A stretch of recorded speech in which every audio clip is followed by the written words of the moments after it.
Jadi angle saya ngelihatnya kalau kita pengen bantu orang, jangan hanya nunggu pas kita mampu. Pas kita punya rezeki lebih. Walaupun kaidah agamanya kayak gitu. Kan dalam Islam itu ada syariat, nanti di atasnya ada ihsan ya. Kalau syariatnya kita nggak boleh berinfak lebih daripada misalnya sepertiga harta kita tanpa seizin keluarga. Tapi Abu Bakar berinfak seluruh hartanya. Umar berinfak setengah hartanya. Kok melebihi standar syariat? Ya karena keluarga Abu Bakar, keluarga Umar, bukan hanya beliau berdua tapi juga keluarganya, istrinya, anak-anaknya, semuanya derajatnya tuh udah wafa. Derajatnya udah muhsin, orang-orang yang berihsan. Sehingga mereka melakukan sesuatu lebih daripada standar umum yang dilakukan orang lain. Nah, saya ngelihat ternyata menurut saya tuh kalau kita pengen bantu orang, jangan nunggu punya kemampuan. Kalau kita pengen nolong orang, jangan nunggu kita dikasih rezeki yang lebih. Tapi sebaliknya, kalau kita pengen dapat rezeki yang lebih, tolong orang. Kalau kita pengen dimampukan, bantu orang. Kalau kita pengen diselesaikan urusan kita, selesaikan urusan orang. Jangan tunggu, gua beresin dulu urusan gua, ntar baru nolong yang lain. Enggak, kebalik. Kalau kita pengen urusan kita cepat beres, cepat diselesain sama Allah, cepat ditolong, cepat dikasih keajaiban, surprise segala macam, ya udah tolong orang dulu. Walaupun kita dalam kondisi susah, justru itu kesempatan buat kita. Karena hadisnya jelas, Nabi SAW mengatakan, "Man kana fi hajati akhi, kana Allahu fi hajati." Siapa yang menyelesaikan hajat saudaranya atau sibuk mengurus hajat saudaranya, Allah juga akan sibuk mengurus hajat dia. Lebih canggih mana nih? Kita nyelesain masalah kita sendiri atau Allah yang nyelesain masalah kita? Allah yang nyelesain masalah kita. Jadi biar Allah yang beresin masalah kita, tugas kita adalah beresin masalah orang lain. Kayak gitu kaidahnya, dan itu bukan hanya hadis motivasi. Saya menjadikan semua ayat dan hadis yang saya tahu itu sebagai konsep berpikir, bukan sekedar hadis motivasi. Baca hadis kemudian memotivasi, ayo tolong orang lain, tapi jadikan itu konsep berpikir. Apa bentuk konsep berpikirnya? Begitu kita punya masalah, nyari orang yang juga sama punya masalah. Lo punya masalah enggak? Enggak ada. Kok enggak sih? Cari. Lo punya masalah enggak? Siapa yang punya masalah tolong DM saya. Siapa yang punya masalah tolong WA saya. Siapa yang punya masalah tolong japri saya. Akhirnya berudul banyak banget kan yang datang. Saya punya masalah, pilih salah satunya yang kita mampu. Kadang-kadang yang kita tolong tuh bukan yang paling darurat, bukan yang paling besar, bukan yang paling sulit, tapi yang paling mungkin kita lakukan. Ini hal yang wajar, jadi kita nggak boleh juga menjudge orang lain, lo kerjaannya bantu yang kecil-kecil, yang receh-receh. Ya siapa tahu dia yang receh tapi ikhlas, dan kita yang mungkin istimewa banget nggak sanggup jaga keikhlasan kita kan. Kayak cerita bab ikhlas kemarin, ada 2 orang beramal, yang satu sholatnya standar, yaitu sholat wajib doang. Yang satu lagi plus qobliyah, ba'diyah, duha, tahajud. Mana lebih baik? Yang plus dong. Wajib plus sunnah. Lebih baik yang plus. Tapi kadang-kadang yang plus ini ujian keikhlasan, ujian rianya juga lumayan luar biasa. Kalau yang standar apa yang mau diriain? Kayak hafalan Al-Quran. Yang satu hafal trikul. Yang satu lagi hafalnya Al-Baqarah, Ali Imran, An-Nisa, Al-Maidah. Wah, setengah Al-Quran, 15 juz. Mana yang lebih utama? Pastinya yang lebih banyak hafalan. Tapi paling banyak hafalan justru ujian riyanya lebih berat, lebih besar. Kalau dia baca Quran di dalam sholat, pasti dia akan diuji oleh setan, yuwaswis. Mereka pasti nggak bisa ngeralat kalau lo salah. Jadi tenang aja. Karena suratnya di tengah-tengah gitu, dia baca ayat yang saya juga nggak terlalu hafal lah, pokoknya di tengah-tengah Quran gitu ya. Contoh yang mungkin yang paling saya sering ulang tuh kayak surat favorit saya, surat Maryam.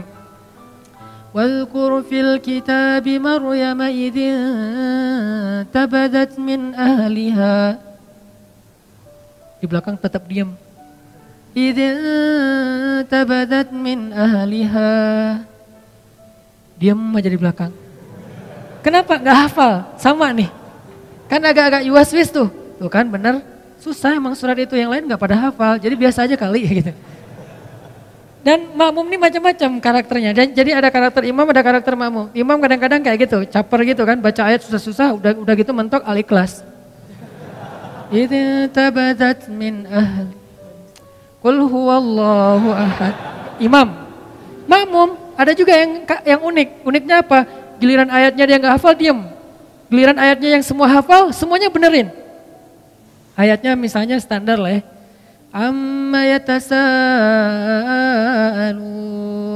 'anin naba'il 'azim.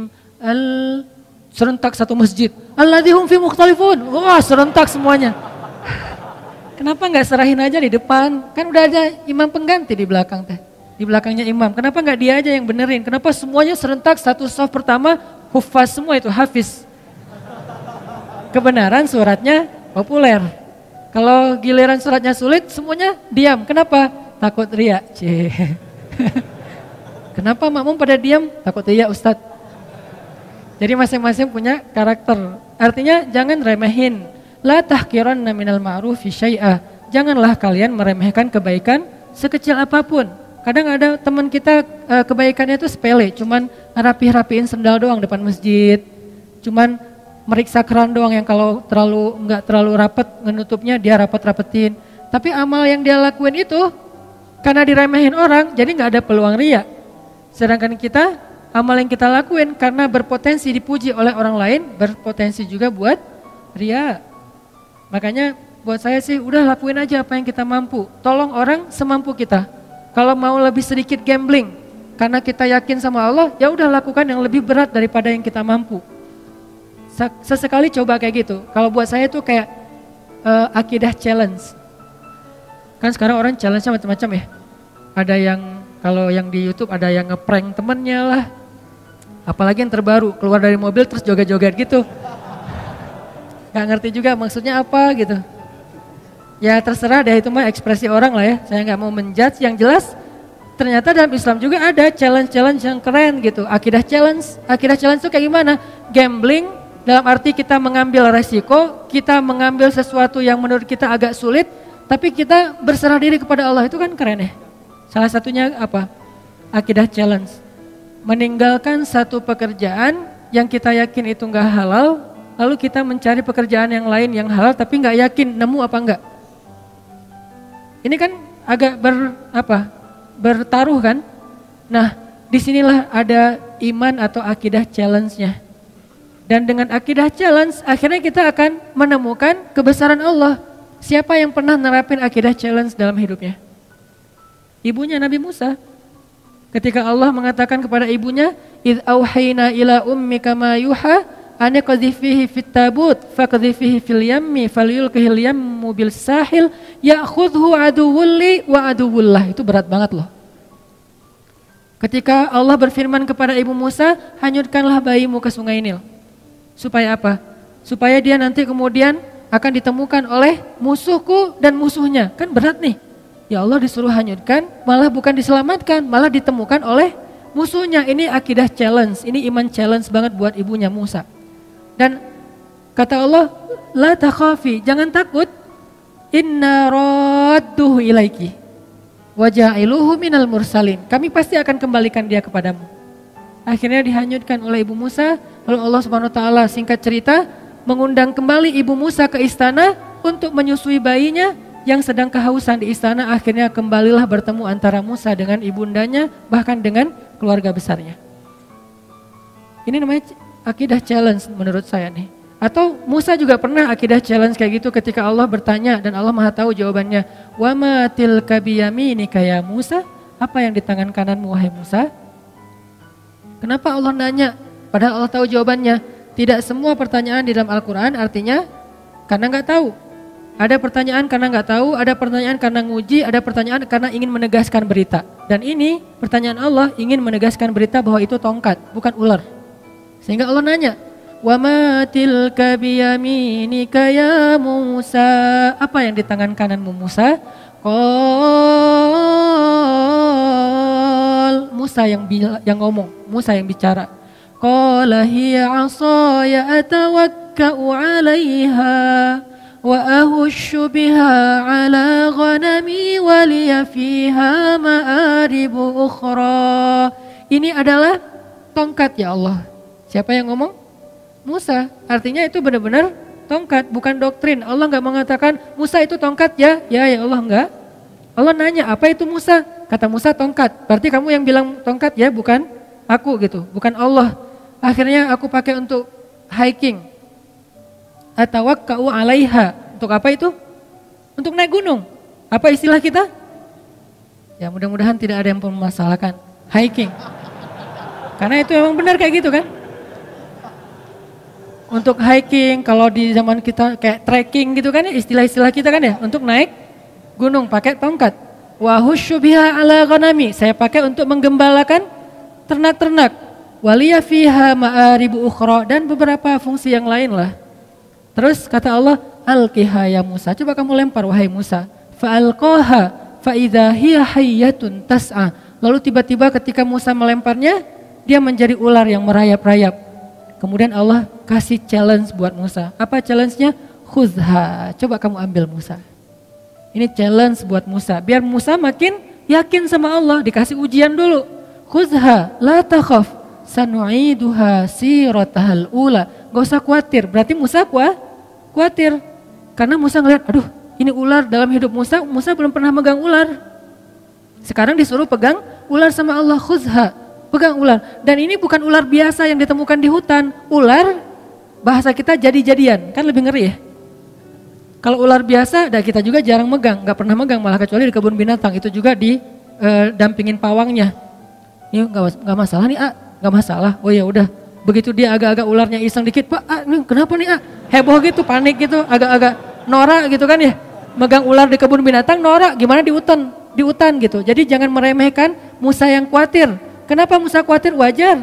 Pertama, itu ular liar yang bukan di kebun binatang, gak ada pawangnya. Kedua, itu ular bukan dari semak-semak, dari tongkat. Kan aneh.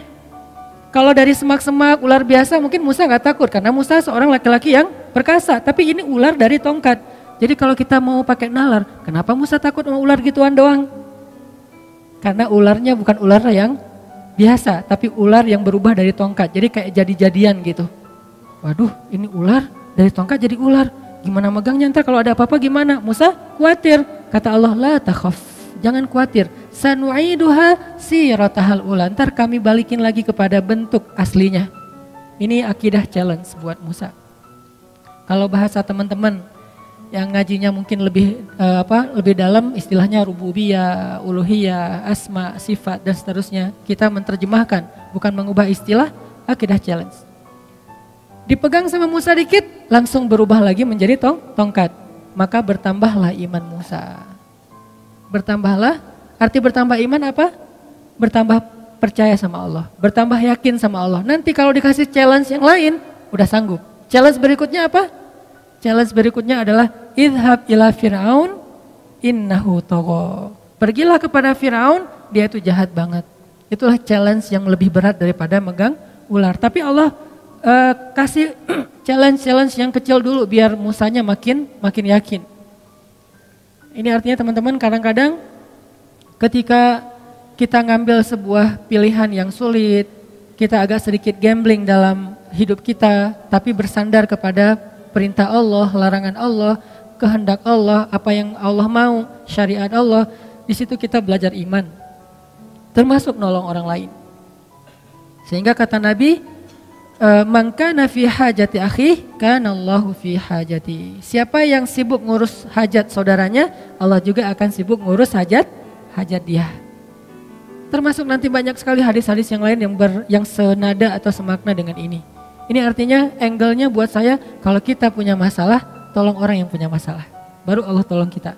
Kalau kita pengen ditambahin rezeki, tolong orang dalam menyelesaikan masalah keuangan dia atau harta dan seterusnya. Jadi bekerjalah kepada Allah.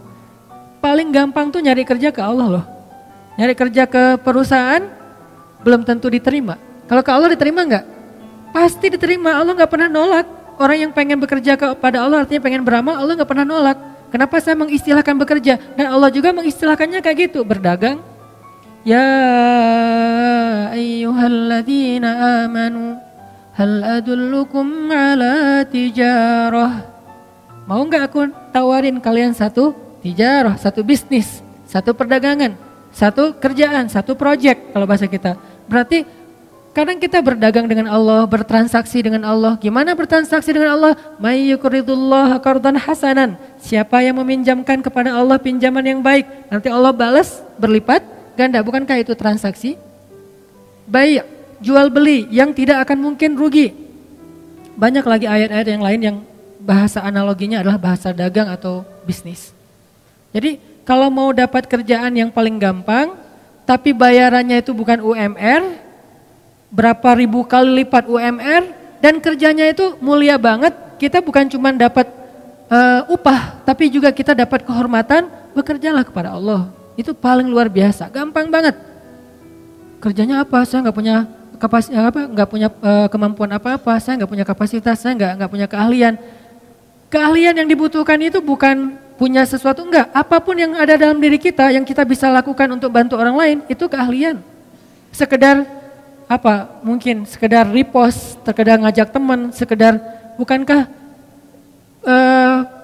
kita bisa ngelakuin banyak hal untuk bisa membantu orang lain? Kalau kita nggak punya uang, kita nggak usah ngasih uang. Kita ajak orang yang punya uang untuk memberi uang kepada dia. Kita jadi mediator. Bekerjalah kepada Allah, pasti diterima sama Allah. Terus diupahin sama Allah? Ya, karena dalam bahasa Al-Quran Allah mengistilahkannya dengan jaza, dengan ajrun. Jaza artinya apa? Balasan. Ajrun, upah, pahala. Sama kan? Balasan, upah, pahala, itu semuanya sama. Berarti kalau kita pengen dapat kerjaan nih, paling gampang kerja aja sama Allah. Jadi udah gak ada lagi pengangguran di muka bumi ini kalau dia yakin kepada Allah. Tinggal kita, ya Allah, saya nih lagi bawa, dalam analogi kita nih, lagi bawa map. Ngapain? Cari kerja. Ke siapa? Ke langit. Caranya? Kita datangin orang miskin. Caranya datangin anak yatim. Caranya datangin orang-orang yang membutuhkan. Kalau zaman Nabi dulu, Rasulullah SAW itu, Khadijah bilang, Rasulullah itu adalah laki-laki yang mengayomi anak yatim, orang miskin, orang tua, janda-janda yang ditinggalkan wali-walinya. Nabi yang menafkahi mereka. Sehingga inilah bentuk dari ekspresi syukur kita kepada Allah Subhanahu wa taala. Coba kita ingat dulu, siapa yang bisa saya bantu? Siapa yang bisa? Jadi analoginya adalah cara berpikirnya adalah kalau kita pengen ditolong oleh Allah, tolong orang lain. Kalau kita pengen dikasih rezeki oleh Allah, kasih rezeki untuk orang lain. Dan Allah pasti akan ngasih kita upah lebih gede daripada semua upah yang pernah diberikan oleh manusia. Jadi seorang kurir, jadilah kurir langit. Gimana menjadi kurir langit? Cari orang yang lagi pesen, lagi order rezeki, lagi order bayar hutang, lagi order berobat, kan dia lagi order tuh. Cara ngordernya gimana? Ya angkat kedua tangannya. Ya Allah, saya punya banyak hutang. Ya Allah, anak saya sakit. Ya Allah, ya Allah, ya Allah. Mereka kan lagi order kebaikan kan ke langit. Nah, kadang-kadang Allah mengetuk kita untuk jadi kurir Allah.